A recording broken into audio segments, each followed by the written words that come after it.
Greetings, students. This is the third set of notes in the ES4 Minerals unit entitled Mineral Groups. The title of the notes will be ES 4.3 Mineral Groups, so write that at the top of your page. And as we go through this slideshow, you should be writing down everything that is highlighted in orange text.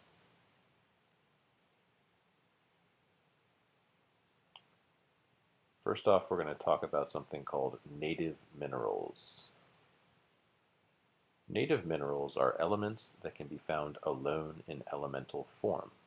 Examples of these include gold, graphite, diamond, sulfur, copper, iron, and others.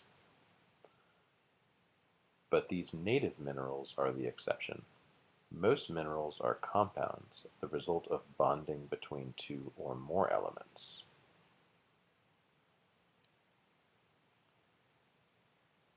We're going to talk a little bit about how compounds are formed here. It's going back to physical science.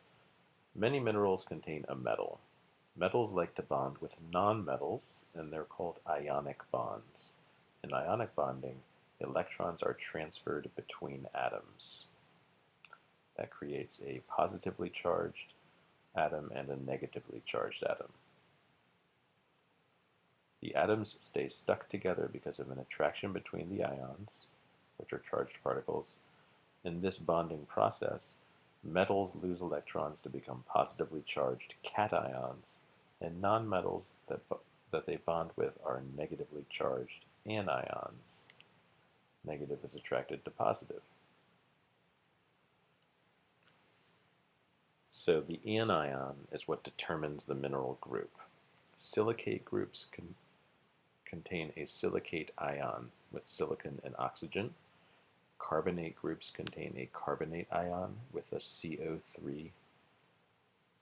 And then oxide groups have a metal bound with an oxygen. So if you see oxygen by itself, or O2 or O3, etc., bonded to a metal in the chemical formula, you know you have an oxide group. Silicates, carbonates, and oxides are the three main mineral groups. Notice that all of these mineral groups contain oxygen, which is the most abundant element in Earth's crust.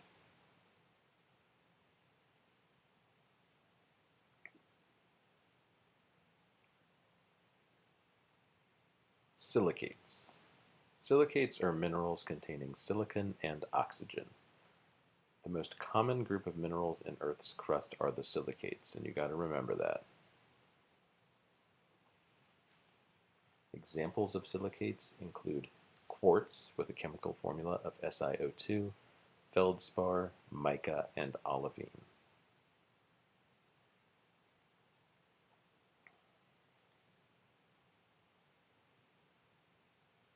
And here's a picture of some various silicates. Carbonates, the second mineral group we're going to talk about, are minerals containing CO3. They're usually bound with a metal. Carbonate minerals are one way that carbon can be stored in Earth's crust for long periods of time. Examples include calcite, which has a chemical formula of CaCO3, dolomite, and malachite. And notice that all three of these have CO3 in the chemical formula. And here's a picture illustrating some carbonate minerals. Oxides, the last mineral group we'll be talking about, are minerals containing oxygen and a metal. Most metals are rarely found in their natural state. Commonly they are bound with oxygen, making a compound. Examples include corundum with a chemical formula of Al2O3, hematite, zincite, and magnetite. And notice that all of these minerals have a chemical formula that includes a metal and oxygen. And here is a picture of some oxide minerals. Notice that all the chemical formulas have oxygen bonded to a metal.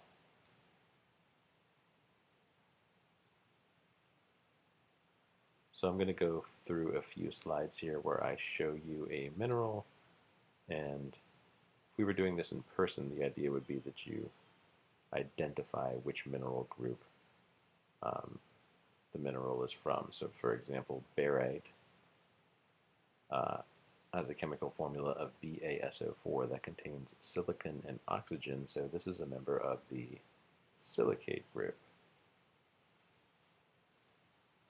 Chromite with FeCr2O4 has oxygen and a metal, so it's an oxide. Gypsum has silicon and oxygen, so it's a silicate. Magnetite has iron and oxygen and a metal makes it an oxide.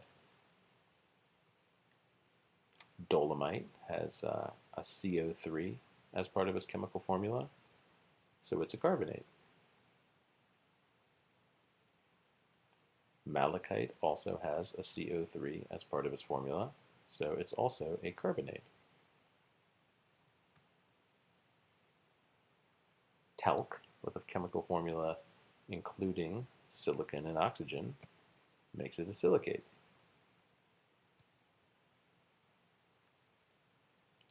This is a picture of some kind of quarry or mine.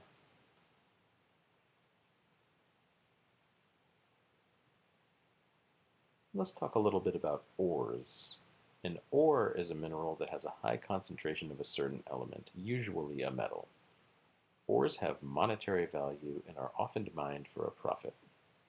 They must be processed by smelting and refining in order to extract the valuable ore from the waste rock. Common ore-forming minerals includes pyrite, magnetite, hematite, galena, graphite, and sulfur.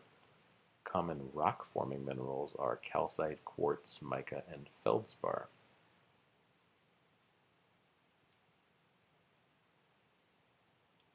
So the metal, those stripes of metal would be the ore. Granite is a rock and an important resource in Virginia. It's made up of quartz, mica, and feldspar, which are rock-forming minerals. And to wrap it up, we're going to have some uses of minerals. I list out a bunch here. You don't have to write them all down, just write down the ones that I have highlighted in orange. So talc is the softest mineral. It's used to make baby powder. Graphite is used in pencil. Halite is used as table salt. Gypsum is used to make drywall. Copper is used in electrical wires. Mica is used to make electrical insulators. Quartz is used to make glass and used in computers. Pyrite, fool's gold, is used in manufacturing. Magnetite is used in steel production and in audio recording. Hematite is used in canned goods and iron production. Fluorite is used in toothpaste. And diamonds are used for drilling. Diamonds are the hardest mineral, so a diamond-tipped drill bit can drill through just about anything. And here is a catch-all page with all the notes from this video that you should have on your notebook page, either typed up like this or handwritten and photographed.